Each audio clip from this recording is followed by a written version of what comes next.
देखे बिन कान्हा जब मन नहीं माना, तेरे लाला में हमने ब्रह्म पहचाना है। कृष्ण के चरणों में मन को लगाना, हम गोपियों का ताना यह उलाहना तो एक बहाना है। आगे कन्हैया ने माखन चोरी की लीला करी, गौचारण की लीला करी कन्हैया ने। छोटी छोटी गैया, छोटे छोटे ग्वाल, छोटो सुमेरो मदन गोपाल। भगवान गोचारण, भगवान ने गौचारण लीला करी और भगवान गोपाल बन गए। बोलिए गोपाल भगवान की जय। भगवान ने आगे की कथा में बत्सासुर का वध किया, बकासुर का, अघासुर का उद्धार किया है, अनेक दैत्यों का उद्धार किया भगवान कृष्ण ने। आगे भगवान कन्हैया ने कालिया नाग का दमन किया, यानी कालिया नाग यमुना जी में एक लीला भगवान ने और करी।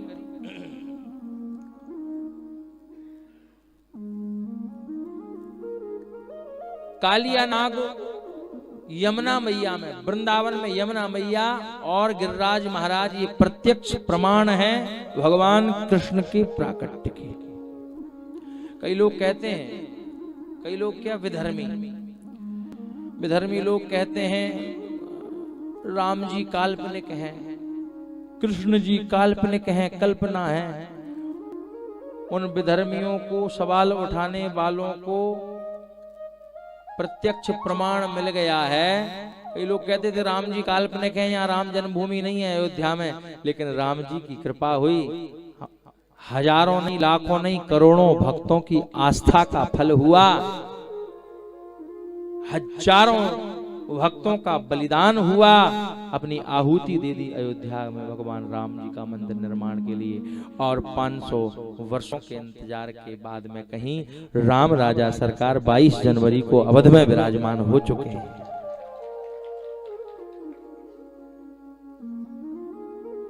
ऐसी वृंदावन ब्रजमंडल में, वृंदावन में यमुना मैया, गिरिराज जी महाराज भगवान प्रकट हुए थे, उस समय भी थे और आज भी हैं। यमुना मैया बह रही हैं आज भी, गिरिराज महाराज प्रत्यक्ष भगवान उस समय विराजमान हैं।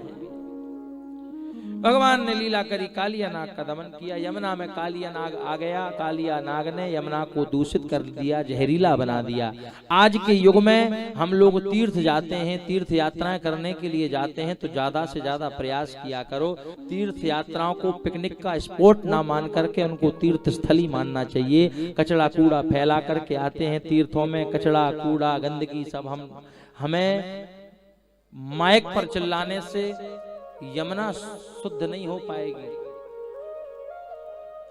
हमें आगे आना पड़ेगा। आप संकल्प ले लो, आप किसी भी तीर्थ में जाओ, उस तीर्थ में आप पिकनिक स्पॉट समझ करके ना जाओ, उसको तीर्थ समझ करके जाओ। और तीर्थ में साक्षात भगवान वास करते हैं, तो वहां गंदगी ना फैलाओ, अपना प्रयास स्वयं करो। गंदगी फैला के ना आओ, आप और गंदगी फैला के आओ। कई लोगों को हमने देखा है, घर का कचड़ा कूड़ा जितना भी हो जाता है, फूटी हुई तस्वीरें, कांच, ये सब उठा करके नर्मदा जी में पटक आते हो।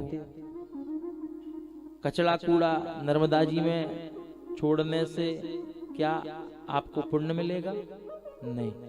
यमुना जी को पवित्र, गंगा जी को, यमुना जी को, नर्मदा जी को हमें पवित्र रखना है, क्योंकि यह प्रत्यक्ष चमत्कार है हमारे सनातन धर्म का। कैसा? आप नॉर्मल पानी, आप अपने घर का नॉर्मल पानी एक बोतल में भर करके रख दो, 2, 4, 6 दिन, 10 दिन, 15 दिन, 20 दिन, 1 महीना में वो पानी खराब हो जाएगा। आप उसको सूंघ भी नहीं सकते, बदबू मारेगा। लेकिन आप गंगा जी का, यमुना जी का, नर्मदा जी का जल लेकर के आओ और अपन घर में बोतल में उनको रखते हैं, पूजन करते हैं, उनकी पात्र में रखते हैं। तुम हजारों साल भी अगर उनको अपने घर में रखे रहोगे, हजारों साल भी, कभी भी वो जल उनका अपवित्र नहीं हो सकता, वो जल कभी भी अशुद्ध नहीं होता, वो जल कभी भी उसमें गंदगी नहीं आती, उसमें बदबू नहीं आ सकती। सदैव जैसा निर्मल आप लेकर के आए थे, 10 साल बाद भी वैसा ही रहेगा। ये सनातन के लिए देखने वाला चमत्कार है हमारे सनातन का।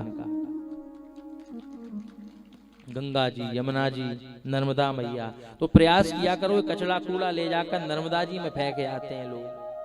हाँ, नारियल चढ़ाने भी जाएंगे तो नारियल तो फोड़ करके, नारियल फोड़ा, नारियल तो अंदर का जो प्रसाद है वो तो ले आए अपने घरे, और जो नारियल के ऊपर की जो थी वो सब नर्मदा जी को दे आए, मैया खा ले। हाँ? माता जी वो खाएंगी क्या? क्यों भैया? मैया को कचड़ा दे आते हो, कचड़ा खा ले मैया, गलत है ये। घर का सामान, कूड़ा कचड़ा जितना भी होता है, पूजन का जो सामान है उस पन्नी तक डाले आते हैं लोग, पॉलिथीन तक डाले आते हैं, अच्छी बात नहीं है। शुद्ध रखो। यमुना जी को दूषित कर दिया कालिया नाग ने, भगवान ने लीला करी है, कालिया नाग का दमन किया है, उसके ऊपर तांडव नृत्य किया है, और भगवान ने सुंदर लीला करी है, कालिया नाग को रमण द्वीप पहुंचाया है। बोलिए श्री कृष्ण कन्हैया लाल की।